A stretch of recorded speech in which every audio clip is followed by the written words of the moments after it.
Welcome to great geniuses. I hope आप सब happy होंगे। तो अब हम आपको और ज़्यादा हैप्पी करने जा रहे हैं एक न्यू चैप्टर के साथ। यहाँ हम एक चैप्टर का पूरा वन शॉट पढ़ेंगे। तो चलिए हम शुरू करते हैं। तो आज का हमारा जो चैप्टर है उसका नाम है रेडॉक्स रिएक्शन। ये जो चैप्टर है ये +1 में आता है, +1 का चैप्टर है ये। इसका नेम क्या है? Redox reaction. तो सबसे पहले हमें यहाँ पे ये देखना है कि रेडॉक्स वर्ड का मीनिंग क्या है, और इसी के अंदर हम ये पढ़ेंगे कि रेडॉक्स के अंदर जो 2 पार्ट्स बनते हैं उनकी हम 6 डेफिनेशंस करेंगे, जिसके अंदर रेडॉक्स का सारा कुछ कवर हो जाएगा। और इसके बाद हम इसी को आगे अच्छे से स्टडी करेंगे और रिएक्शन को बैलेंस करना सीखेंगे। तो अभी चलिए हम शुरू करने जा रहे हैं कि रेडॉक्स का मीनिंग क्या है। यहाँ हमारे पास वर्ड जो आ रहा है रेडॉक्स, ये एक्चुअल में 2 वर्ड से मिलके बना है। जो सबसे पहले जो इसके 3 अल्फाबेट्स है रेड, ये वर्ड तो लिए गए हैं रिडक्शन से। अब इसको रिडक्शन क्यों कहा गया है हम इसके बारे में भी बात करेंगे। और इसके आगे के जो अल्फाबेट्स है 2 OX, ये लिए गए हैं ऑक्सीडेशन से। तो ये वर्ड कहाँ से लिए गए हैं? ऑक्सीडेशन से लिए गए हैं। और इसको ऐसा क्यों कहा जाता है हम ये भी बात करेंगे। यानी हमने यहाँ पे मेनली क्या बात करनी है? हमने यहाँ बात करनी है रिडक्शन एंड ऑक्सीडेशन रिएक्शन के बारे में। ओके, तो इसमें सबसे पहले हम यहाँ पे क्या करेंगे? ऑक्सीडेशन की और रिडक्शन की 6 डेफिनेशंस देखेंगे। ओके, तो इसमें हमें दोनों की 6 डेफिनेशंस याद करने की कोई नीड नहीं है। हम अगर किसी एक की डेफिनेशंस को भी याद कर ले तो दूसरे की अपने आप याद हो जाएंगी, क्योंकि दूसरे में उसका अपोजिट हो रहा होगा। तो पहले मैं आपको एक बार रिव्यू देने जा रहा हूं कि इसकी 6 डेफिनेशंस कौन सी हैं। आई होप आपने ऑलरेडी इसके बारे में पढ़ रखा है, पर मैं यहाँ पे एक साथ यहाँ बताने वाला हूँ कि ये डेफिनेशंस किस तरह से यहाँ पे वेरी करेंगी। और उसके बाद हमारा जो ये चैप्टर है इसको हम प्रॉपरली शुरू करेंगे। तो चलिए सबसे पहले हम शुरू करते हैं यहाँ डेफिनेशन से। तो ये डेफिनेशन जो शुरू होती है वो एक छोटी सी स्टोरी से शुरू होती है, और वो स्टोरी है ऑक्सीडेशन की। जब स्टार्टिंग में केमिस्ट्री बन रही थी, मींस कि केमिस्ट्री के ऊपर बहुत सारे ये लगा लो एक्सपेरिमेंट्स हो रहे थे, और बहुत सारे यानी केमिस्ट्री के बारे में, केमिकल्स के बारे में लोगों को पता चल रहा था। तो वहाँ पर क्या है कि वहाँ पर हम मेनली जो रिएक्शंस करवाते थे ना, वो हम चीज़ों को बर्न करके या फिर स्टार्टिंग में कुछ छोटे मोटे एक्सपेरिमेंट करते थे। आज के टाइम में तो हमने बहुत सारी मेडिसिन बना दी हैं, बहुत अच्छे लेवल पे स्टडी कर ली है। पर जब हमने की थी इसकी, जैसे अगर हम कुछ भी पढ़ना चाहें तो हम स्टार्टिंग में कुछ भी वर्ड्स पढ़ें हमें ABC से स्टार्ट करनी पड़ती है। तो केमिस्ट्री भी ऐसे कहीं ना कहीं से स्टार्ट तो हुई थी। तो उस टाइम पे हमारे पास छोटी मोटी रिएक्शंस थी। तो उन रिएक्शंस के अंदर ना हमें ना एक चीज़ कॉमन आ रही थी, उसमें हमें ये चीज़ मिल रही थी कि जो हमारा एनवायरनमेंट है ना, इसके अंदर हम चीज़ों को बर्न करते थे। और क्या होता था कि जिस चीज़ को बर्न किया जाता था उसके साथ ऑक्सीजन जाके लग जाती थी, क्योंकि ऑक्सीजन कहाँ है? वो हमारे एनवायरनमेंट में है। तो इस तरह से वहां पर क्या हो रहा था? एडिशन हो रहा था ऑक्सीजन का। ओके, तो इस तरह से ऑक्सीजन से ही मिलता जुलता वर्ड इस प्रोसेस को, जहां पे ऑक्सीजन का क्या हो रहा है? एडिशन हो रहा है, हमने इसको क्या बोल दिया? हमने इस प्रोसेस को ऑक्सीडेशन बोल दिया। तो सबसे पहली डेफिनेशन हमें यहीं से मिल जाती है। किसके लिए? ऑक्सीडेशन के लिए। वो हमें क्या मिलती है? Addition of oxygen. अब जो ऑक्सीडेशन की डेफिनेशन है, मैंने आपको ये कहा कि हमें यहाँ पे टोटल 6 डेफिनेशंस लेके चलनी है। इसमें से 3 डेफिनेशंस तो ऐसी हैं जिनके अंदर हम किसी चीज का या तो एडिशन करेंगे या हम उसको क्या करेंगे? इंक्रीज करेंगे। एडिशन होगा या उसमें इंक्रीमेंट होगा। तो और 3 डेफिनेशंस ऐसी हैं जिसके अंदर हम क्या करेंगे? 3 डेफिनेशंस में हम या तो उसको रिमूव करेंगे किसी चीज को, या फिर हम क्या करेंगे? किसी चीज को डिक्रीज कर देंगे। तो इस तरह से हमारे पास यहाँ पे टोटल 6 डेफिनेशंस आ जाती हैं ऑक्सीडेशन की। और रिडक्शन में हम क्या कर देंगे? इसका अपोजिट कर देंगे। तो मैं रिडक्शन के बारे में भी यहाँ आपको नीचे बता देता हूँ। तो हमारे पास टोटल यहाँ पे कितनी डेफिनेशंस आने वाली हैं? 6 डेफिनेशन तो आने वाली है ऑक्सीडेशन की और 6 रिडक्शन की। तो सबसे पहली डेफिनेशन हमने क्या याद की है? एडिशन ऑफ ऑक्सीजन को हमने क्या कह दिया? ऑक्सीडेशन कह दिया। जो ऑक्सीडेशन वर्ड है वो ऑक्सीजन, ये लगा लो ऑक्सीजन से ही मिलता जुलता है, वहीं से लिया गया है। फिर हमने ये देखा कि अगर हम एडिशन कर सकते हैं ऑक्सीजन का, तो हम इसको रिमूव भी तो कर सकते हैं। हम वहां से जो ऑक्सीजन है उसको रिड्यूस भी कर सकते हैं। मान लो कोई मॉलिक्यूल है, उसमें ऑलरेडी ऑक्सीजन पड़ा है आपके पास और आपने वहां से ऑक्सीजन को हटा दिया, तो हमने क्या कह दिया कि हमने ऑक्सीजन को वहां से रिड्यूस कर दिया, हटा दिया। तो इस वजह से जहां पे हम ऑक्सीजन को ऐड कर रहे थे, अगर उसको ऑक्सीडेशन बोला, तो जहां से हमारे पास ऑक्सीजन को हम रिमूव कर रहे हैं, इसको डी ऑक्सीडेशन ना बोल के रिडक्शन वर्ड यूज कर दिया गया। रिडक्शन का मीनिंग ही क्या होता है, वहां से किसी चीज को हटा देना। तो इस तरह से हमारे पास जो रिडक्शन आया वर्ड, तो स्टार्टिंग में तो हमने कुछ रिएक्शंस में से जब ऑक्सीजन को वहां से हटा दिया, तो यहाँ हमारे पास जो फर्स्ट डेफिनेशन आई वो हमें बिल्कुल फर्स्ट की इसकी अपोजिट मिली। यहाँ हमने क्या लिखा, एडिशन ऑफ ऑक्सीजन, और यहाँ पे हम क्या लिखेंगे, रिमूवल ऑफ ऑक्सीजन। तो इस तरह से रिडक्शन का मीनिंग क्या है वो भी हमने समझ लिया। तो यहाँ पे क्या आ जाएगा, रिमूवल ऑफ ऑक्सीजन आ जाएगा।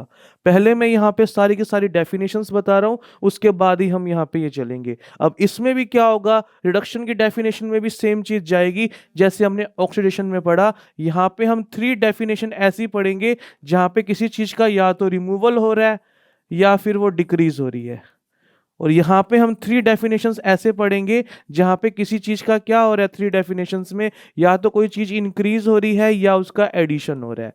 तो हमने यहाँ पे इसी तरह के पैटर्न को फॉलो करना है। तो सबसे पहले हमने यहाँ पे क्या देख लिया, ऑक्सीडेशन का मीनिंग क्या है एक डेफिनेशन में। तो फिर जब हमने यहाँ पे उन स्टडीज को और अच्छे लेवल पे देखा, तब हमें पता चला कि जब यहाँ पे कई जगह पे अगर ऑक्सीजन का एडिशन हो रहा है ना, तो सेम तरह का पैटर्न फॉलो हो रहा है। जब वहां पर क्या कर देते हैं हम, हाइड्रोजन को क्या कर दे, हटा दे, यानी हाइड्रोजन का रिडक्शन कर दे। तो इस तरह से हमें यहाँ पे पता चला कि ऑक्सीडेशन के अंदर जहाँ एडिशन ऑफ ऑक्सीजन है, वहां पे एक और डेफिनेशन यूज की जा सकती है, और वो हमारे पास आ जाती है, रिमूवल ऑफ हाइड्रोजन। तो इस तरह से हमने एडिशन के लिए एक डेफिनेशन पढ़ ली। तो यहाँ हमारे पास रिमूवल के अंदर इसकी जो एक सेकंड डेफिनेशन आ जाएगी, वो हमारे पास क्या आ जाएगी, रिमूवल ऑफ हाइड्रोजन। तो अगर हम एडिशन कर रहे हैं ऑक्सीजन का और उसकी जगह अगर हम रिमूवल ऑफ हाइड्रोजन कर दें, तो भी उसको क्या कहा जाएगा, ऑक्सीडेशन ही कहा जाएगा। यानी वो पुरानी रिएक्शंस थी जब हमने पहले बार ये बोला, उसके बाद हम और स्टडी करते गए, हम इसमें चीज़ों को और ऐड करते गए। तो इस तरह से हमने ये देखा कि जब रिमूवल होता है हाइड्रोजन का, उसको भी क्या कहा जाता है, ऑक्सीडेशन कहा जाता है। तो ऑक्सीडेशन स्टार्ट तो हमने ऑक्सीजन के लिए किया था, पर वो उसके बाद उसको हमने और अच्छे लेवल पे ले गए और हमने उसको वास्ट कर दिया। तो यहाँ पे हमने क्या देख लिया कि इसका मीनिंग क्या है, रिमूवल ऑफ हाइड्रोजन भी है। अब अगर रिमूवल ऑफ हाइड्रोजन ऑक्सीडेशन है, तो एडिशन ऑफ हाइड्रोजन क्या हो जाएगा, रिडक्शन हो जाएगा। बिल्कुल अपोजिट लेके चलना है हमने रिडक्शन में। तो इस तरह से हमारे पास यहाँ पे जो सेकंड डेफिनेशन आ जाएगी रिडक्शन में, वो क्या आ जाएगी, addition of hydrogen, addition of hydrogen. तो जब हम एडिशन करते हैं हाइड्रोजन का, वो किस में कवर होता है, वो कवर होता है यहाँ पे रिडक्शन में। तो अभी हम यहाँ पे इसकी 2 डेफिनेशंस कर चुके हैं। अब उसके बाद क्या हुआ कि हमने और स्टडी की, तो हमें पता चला कि जो ऑक्सीजन होता है ना, वो इलेक्ट्रोनेगेटिव एलिमेंट होता है। ओके, वो क्या होता है, इलेक्ट्रोनेगेटिव एलिमेंट होता है। तो हमने क्या कहा कि अगर ऑक्सीजन ऐसा कर रहा है, तो उसके साथ के जो इलेक्ट्रोनेगेटिव एलिमेंट है वो भी सेम बिहेव करेंगे। ओके, तो इस वजह से हमने यहाँ पे ऑक्सीजन की जगह जो एक और कॉमन वर्ड यूज करना शुरू कर दिया, वो हमने करना शुरू कर दिया, addition of any electronegative element. जैसे कि नाइट्रोजन हो गया, फॉस्फोरस हो गया, सल्फर हो गया, हेलोजेंस हो गया, अगर हम इन सब का एडिशन कर रहे हैं, तो वो भी किस में कवर कर देंगे हम, ऑक्सीडेशन में। तो इस तरह से हमारे पास यहाँ पे यहाँ पे इसकी जो थर्ड डेफिनेशन आई, फर्स्ट ये, सेकंड वो, थर्ड डेफिनेशन जो हमें यहाँ मिलती है, वो हमें क्या मिल जाती है, एडिशन ऑफ इलेक्ट्रोनेगेटिव एलिमेंट। अब इलेक्ट्रोनेगेटिव एलिमेंट की यहाँ हमने बात कर ली है। जब हम इसको क्या कर रहे हैं, ऐड कर रहे हैं, तो वो क्या है, ऑक्सीडेशन है। तो इसी तरह से रिडक्शन की एक डेफिनेशन और बन जाएगी। तो अगर यहाँ पे एडिशन हुआ है, तो वहाँ क्या हो जाएगा, यहाँ रिमूवल हो जाएगा। तो हम ऑक्सीजन की जगह जब रिमूवल कर देंगे इलेक्ट्रोनेगेटिव एलिमेंट का, तब हमें क्या यहाँ पे क्या मिल जाएगा, यहाँ हमें रिडक्शन मिल जाएगा। तो ये आ गया इलेक्ट्रोनेगेटिव एलिमेंट। तो ये हमारे पास क्या आ जाएगा, ये हमारे पास आ जाएगा ये रिडक्शन और ये ऑक्सीडेशन। जब हम एडिशन कर रहे हैं तो ऑक्सीडेशन हो गया, जब इसका रिडक्शन कर रहे हैं, रिमूवल कर रहे हैं, तो रिडक्शन हो गया। अब हमने यहाँ पे इसकी 3 डेफिनेशन पढ़ ली। अब जैसे इलेक्ट्रोनेगेटिव एलिमेंट होता है ना, वैसे इलेक्ट्रोपॉजिटिव एलिमेंट भी होते हैं जो अपोजिट प्रॉपर्टीज शो करती है। ये इलेक्ट्रॉन लेता है तो वो इलेक्ट्रॉन दे देते हैं। उसके अंदर हम मेनली किसको कवर करते हैं? मेटल को कवर करते हैं। तो अगर इसका एडिशन हो रहा है तो उसका अपोजिट क्या होगा? उसका रिमूवल हो जाएगा। तो यहाँ हमारे पास फोर्थ डेफिनेशन आ जाएगी किसकी? ऑक्सीडेशन की। और वो क्या आ जाएगी? Removal of electropositive element.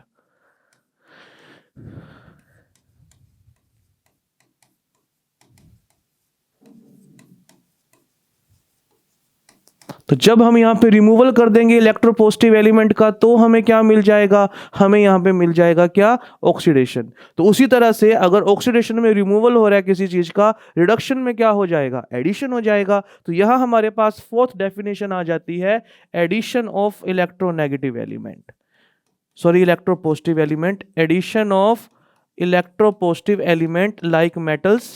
तो उसको हम क्या कहते हैं? उसको हम रिडक्शन कहते हैं। तो ये हमारे पास क्या आ गया? ये हमारे पास यहाँ पे अब तक इसकी फोर डेफिनेशंस कवर हो चुकी है। अब फिफ्थ डेफिनेशन देखो कैसे आई। अब अगर ऑक्सीजन लग रहा है या इलेक्ट्रोनेगेटिव एलिमेंट लग रहा है तो वो क्या करेगा? वो इलेक्ट्रॉन्स ले लेगा, किसी ना किसी चीज से इलेक्ट्रॉन्स तो लेगा वो, क्योंकि इलेक्ट्रोनेगेटिव है। अगर वो कहीं से इलेक्ट्रॉन्स ले रहा है तो यानी कि जिसका ऑक्सीडेशन हुआ है उसके पास इलेक्ट्रॉन क्या हो चुके हैं? उसके पास इलेक्ट्रॉन रिमूव हो चुके हैं। ओके, तो इस तरह से हमारे पास यहाँ पे जो फिफ्थ डेफिनेशन आ जाएगी वो हमारे पास क्या आ जाएगी? वो आ जाएगी रिमूवल ऑफ इलेक्ट्रॉन्स। तो रिमूवल वाला हमने यहाँ लिखना है, तो मैं फोर्थ के बाद फिफ्थ डेफिनेशन यहाँ लिख रहा हूं। तो यहाँ हमें क्या मिल जाएगा? ऑक्सीडेशन के अंदर रिमूवल ऑफ इलेक्ट्रॉन्स मिल जाएगा। तो ये हमारे पास बन जाती है फिफ्थ डेफिनेशन।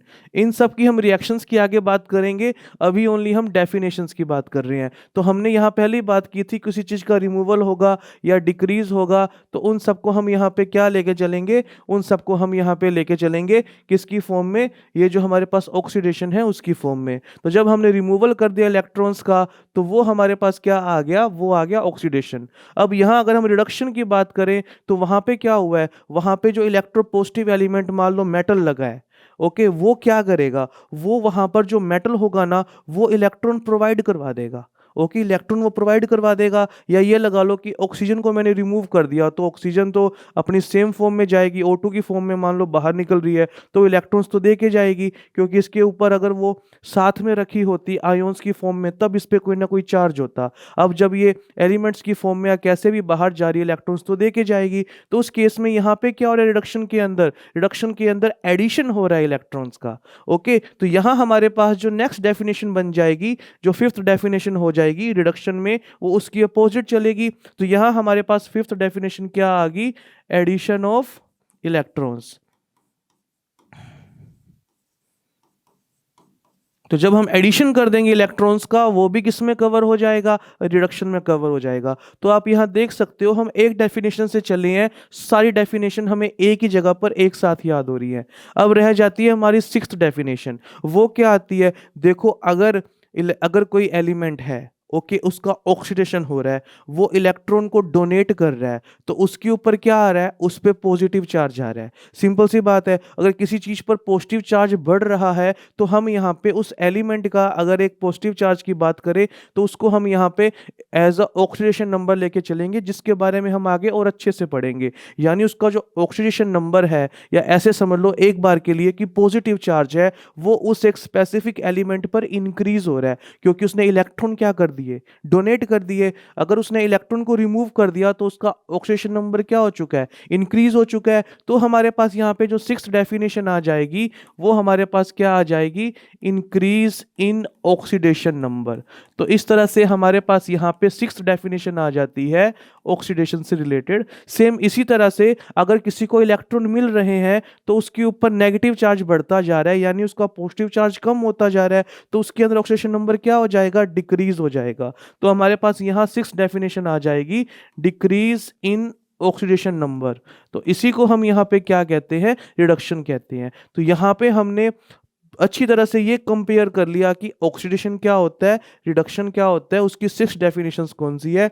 अब हम हमारा चैप्टर शुरू करते हैं।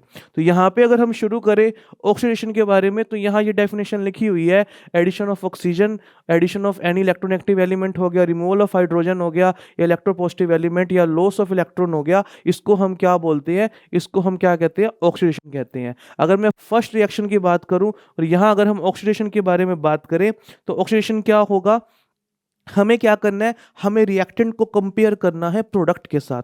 अगर रिएक्टेंट के अंदर और प्रोडक्ट को जब हम कंपेयर करें तो हमें एक पैटर्न दिखेगा। जैसे कि अगर हम यहाँ कंपेयर करें, यहाँ H2S पड़ा है, यहाँ पे सल्फर है, सल्फर वाली चीज को यहाँ कंपेयर करते हैं, यहाँ ओनली S पड़ा है। ओके, तो यहाँ पे अगर कंपैरिजन करें तो क्या हुआ है, अगर रिएक्टेंट से प्रोडक्ट में कंपैरिजन करेंगे तो रिमूवल हुआ है किसका, हाइड्रोजन का। अगर रिमूवल ऑफ हाइड्रोजन को हमने क्या बोला है, ऑक्सीडेशन, तो हम कह देंगे कि H2S का क्या हुआ है, ऑक्सीडेशन हुआ है।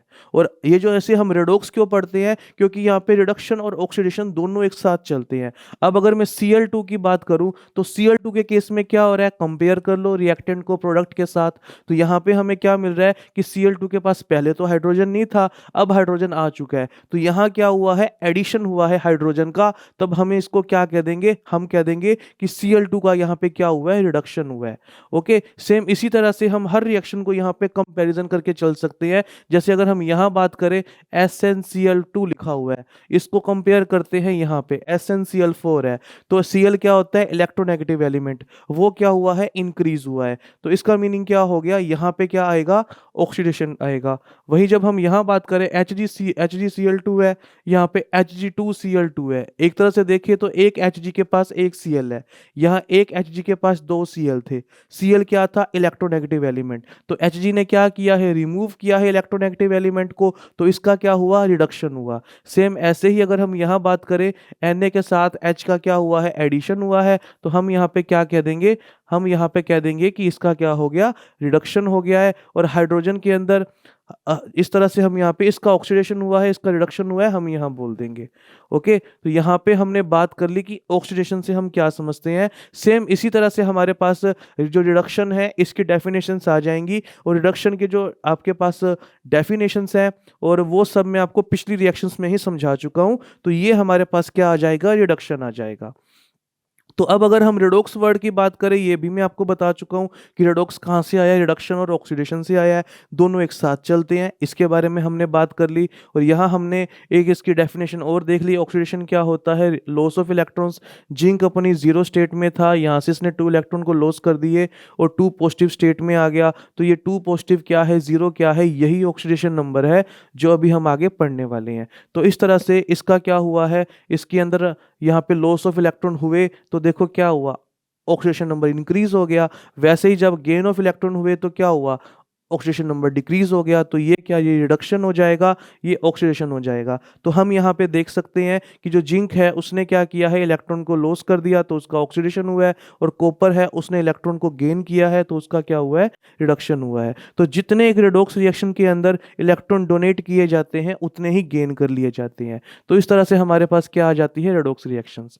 ओके, अब इनमें अगर हमने यहाँ पे बात की है कि पूरी रिएक्शन का नाम क्या है, रेडॉक्स है, पर एक स्पेसिफिक चीज, जो स्पेसिफिक एलिमेंट या आयन है, वो इलेक्ट्रॉन लॉस कर रहा है या गेन कर रहा है, या हाइड्रोजन गेन कर रहा है, लॉस कर रहा है, ऑक्सीजन लॉस कर रहा है, ऐड कर रहा है, या रिड्यूस कर रहा है, रिमूव कर रहा है, तो उनके लिए कौन सी टर्म्स लगेंगी, एक चीज तो ये भी उठती है। तो स्पेसिफिकली एक रिएक्शन के अंदर जो इलेक्ट्रॉन को डोनेट कर रहा है, यानी उसका ऑक्सीडेशन हो रहा है, तो वो किस में हेल्प कर रहा है, अगर वो इलेक्ट्रॉन दे रहा है तो वो रिडक्शन में हेल्प कर रहा है, यानी जिसका ऑक्सीडेशन हो रहा है उसके लिए नाम यहाँ पे यूज होगा रिड्यूसिंग एजेंट, क्योंकि उसने रिडक्शन करने में हेल्प की। हमें दूसरे के अकॉर्डिंग इसका नाम रखना है। और जिसका क्या हो रहा है, रिडक्शन हो रहा है, रिडक्शन कैसे होगा, इलेक्ट्रॉन लेकर, अगर वो किसी से इलेक्ट्रॉन ले रहा है, उसका रिडक्शन हो रहा है, तो दूसरे का क्या हो रहा है, ऑक्सीडेशन, तो वो दूसरे को किस में हेल्प कर रहा है, ऑक्सीडेशन में हेल्प कर रहा है, तो उसका क्या हो रहा है वहां पे, ये लगा लो कि उसका तो रिडक्शन हो रहा है, दूसरे की ऑक्सीडेशन हो रही है, तो उसका नाम क्या हो जाएगा, ऑक्सीडाइजिंग एजेंट। और ये दोनों नेम हमने ओनली रिएक्टेंट्स में देने होते हैं, क्योंकि रिएक्टेंट से प्रोडक्ट में हम क्या करते हैं, कंपैरिजन करते हैं। तो जिंक है जो वो इलेक्ट्रॉन डोनेट कर रहा है, तो उसका क्या हो रहा है, ऑक्सीडेशन, तो इसका नेम आ जाएगा रिड्यूसिंग एजेंट। और जो कॉपर 2+ था वो इलेक्ट्रॉन को एक्सेप्ट कर रहा है, तो उसका खुद का तो रिडक्शन हो रहा है, पर दूसरे की क्या करवा रहा है, ऑक्सीडेशन, तो उसका नेम हो जाएगा oxidising agent.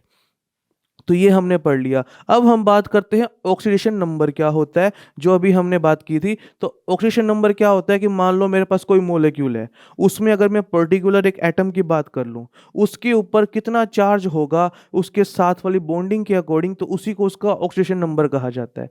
Is the charge left on an atom in a covalent compound, जब हम वहाँ पे सारे एटम्स को रिमूव कर देंगे तब उस पर क्या चार्ज बचेगा, उसको क्या कहते हैं, हम इसका ऑक्सीडेशन नंबर कहते हैं। तो हमें ये ध्यान देना है कि जो इलेक्ट्रॉन एक्टिव एलिमेंट होगा, ओके, उसका तो नेगेटिव मिलेगा ऑक्सीडेशन नंबर, बस इस चीज का ध्यान रखो। आगे इसके रूल आने वाले हैं। यहाँ हमने कार्बन का क्या लिया है, -4 लिया है, हाइड्रोजन का +1 लिया है। कैसे लिया है वो भी हम रूल्स में पढ़ेंगे।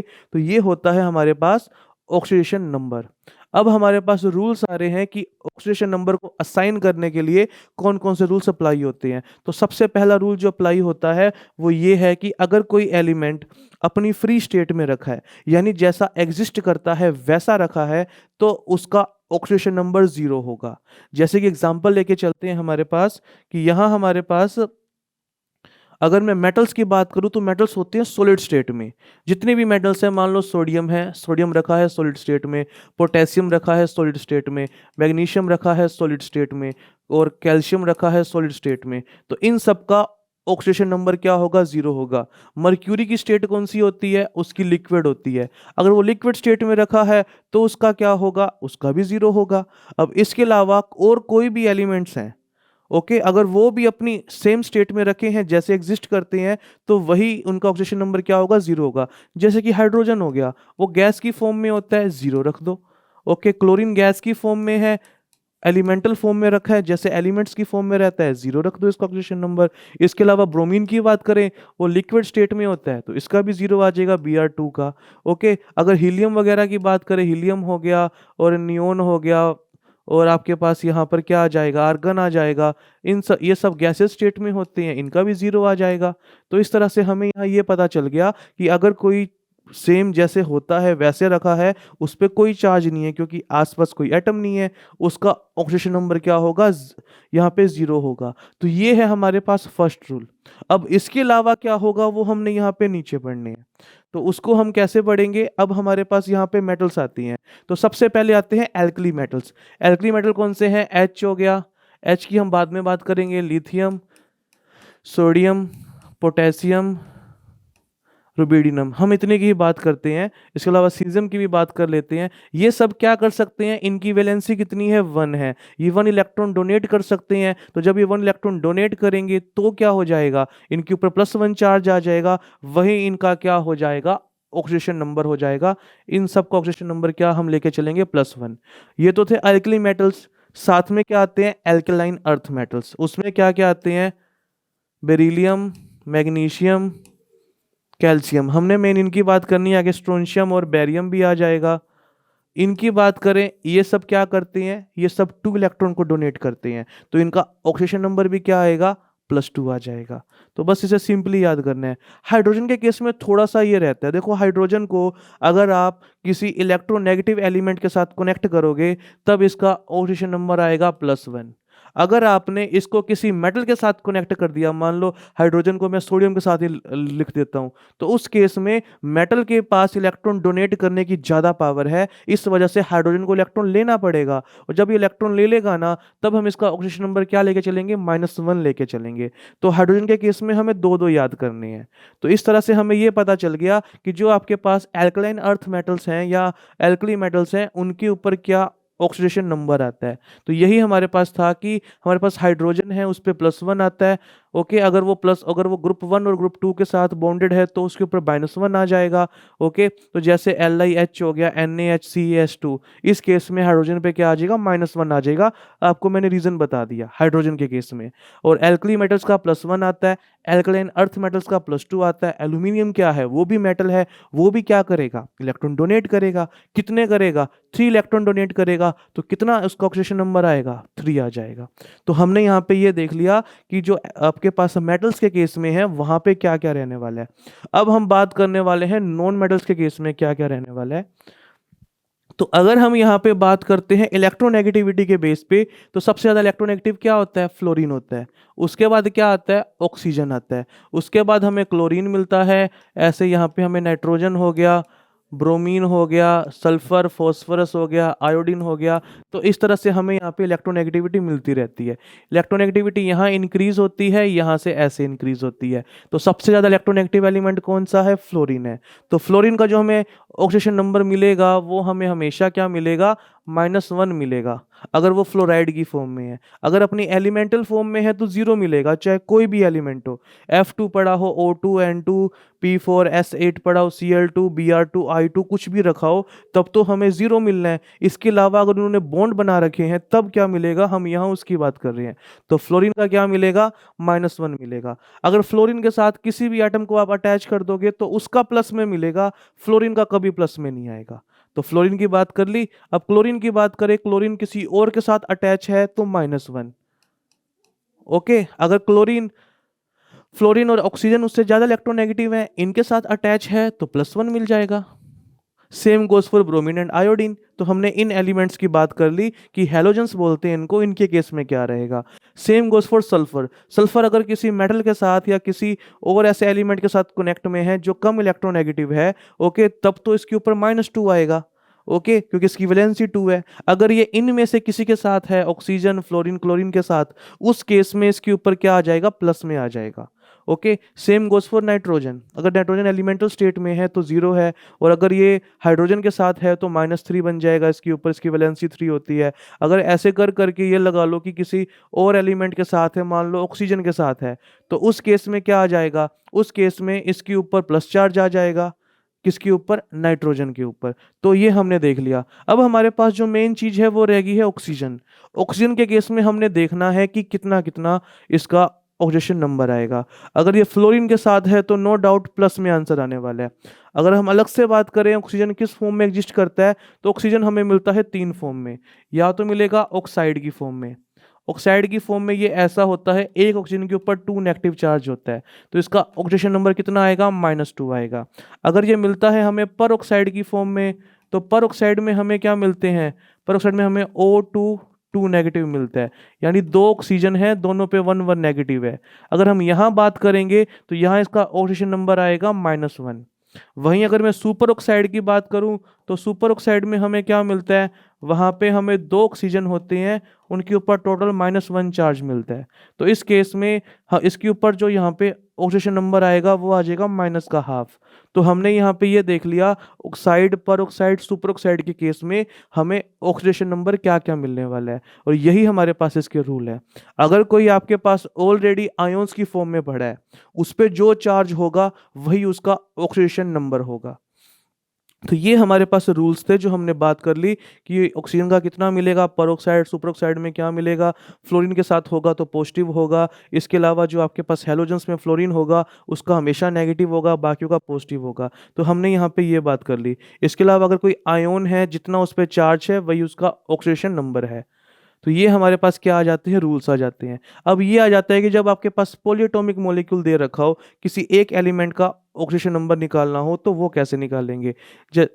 जैसे कि हमारे पास ये एग्जांपल दे दिया KMnO4, यहाँ पे MnO4 1 नेगेटिव है, मुझे यहाँ पे मैंगनीज का ऑक्सीडेशन नंबर निकालना है, वो एक मेटल है, तो जिसका निकालना है उसको हम X मानेंगे। ओके, उसके साथ क्या पड़ा है? ऑक्सीजन, तो मैं यहाँ प्लस का साइन लगाऊंगा। कितने ऑक्सीजन पड़े हैं? 4 पड़े हैं।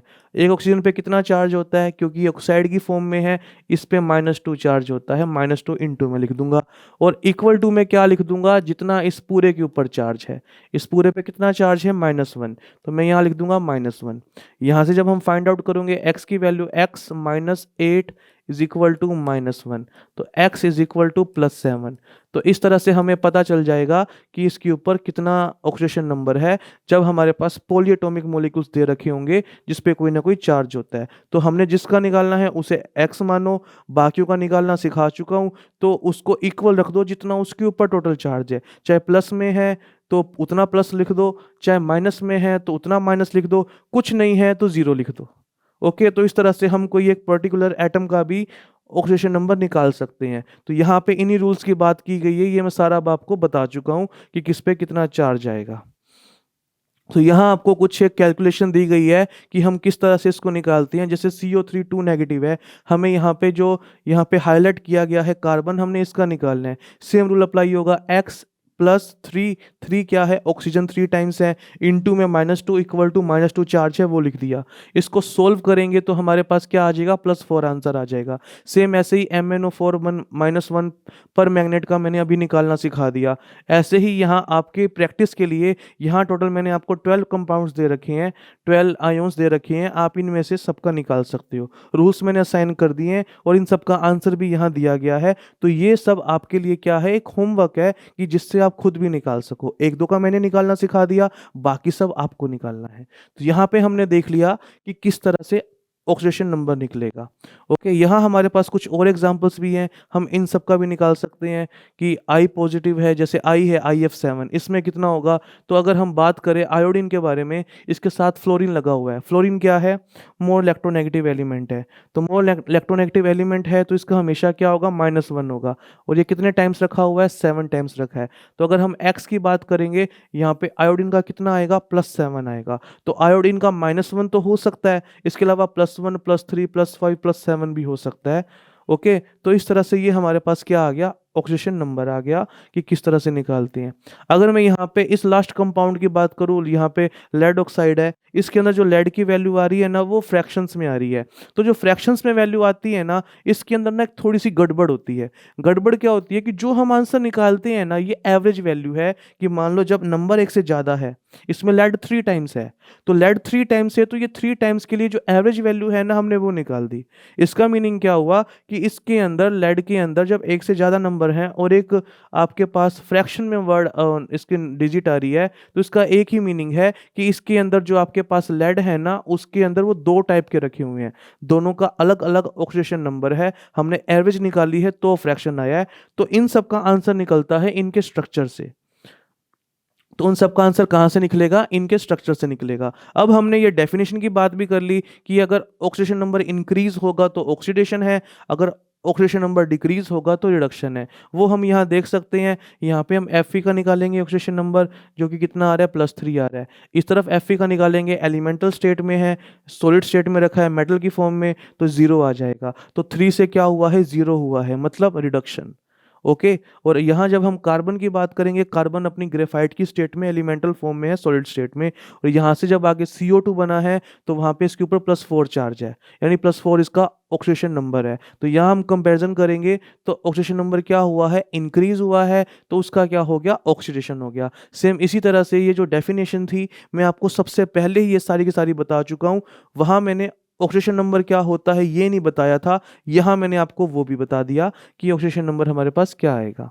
तो इस तरह से हम यहाँ पे क्या कर सकते हैं कि कोई भी रिएक्शन के लिए बस हमें क्या करना है, जो मेन उसके एलिमेंट्स हैं, हमने उसका क्या निकालना है, उसका ऑक्सीडेशन नंबर निकालना है, रिएक्टेंट को प्रोडक्ट के साथ कंपेयर करना है। अगर इंक्रीज हो रहा है तो ऑक्सीडेशन है, डिक्रीज हो रहा है तो रिडक्शन है। तो सेम इसी तरह से हमारे पास ये ऑक्सीडेशन और रिडक्शन का रिकैप आ जाता है, जो भी अभी हमने पढ़ा था कि एक रेडॉक्स रिएक्शन क्या होती है, उसके अंदर हमारे पास ये लगा लो कि ऑक्सीडेशन क्या होगा, रिडक्शन क्या होगा, इसकी हम अच्छे से बात कर चुके हैं। अब हमारे पास जो नेक्स्ट टॉपिक इसके अंदर आ रहा है, वो आ रहा है टाइप्स ऑफ रिएक्शंस के बारे में, कि ये जो रेडॉक्स रिएक्शंस होती हैं ये हमें कहाँ कहाँ दिखती हैं। तो यहाँ टोटल 3-4 टाइप्स की रिएक्शन है जिसके बारे में हमने अच्छे से पढ़ना है। तो सबसे फर्स्ट रिएक्शन आती है कॉम्बिनेशन रिएक्शन। तो कॉम्बिनेशन का मतलब क्या होता है, जो इसके नाम में है हमें वही समझना है। कॉम्बिनेशन वर्ड लिया गया कंबाइन से। कंबाइन का मतलब क्या होता है कि 2 थिंग्स को कंबाइन करके एक बना देना। सेम चीज यहां पर है। तो ऐसी रिएक्शन जिसके अंदर हम क्या करते हैं, 2 थिंग्स को लेके चलते हैं। जैसे कि हमारे पास रिएक्टेंट है, यहाँ हमारे पास मैग्नीशियम भी है, यहाँ पे ऑक्सीजन भी है, ये कंबाइन होकर एक चीज बन चुकी है। ओके, एक तरह का एलिमेंट एक तरह का कंपाउंड बन चुकी है, चाहे नंबरिंग कुछ भी हो, नंबरिंग से मतलब नहीं है, कितने टाइप बने हैं उससे मतलब है।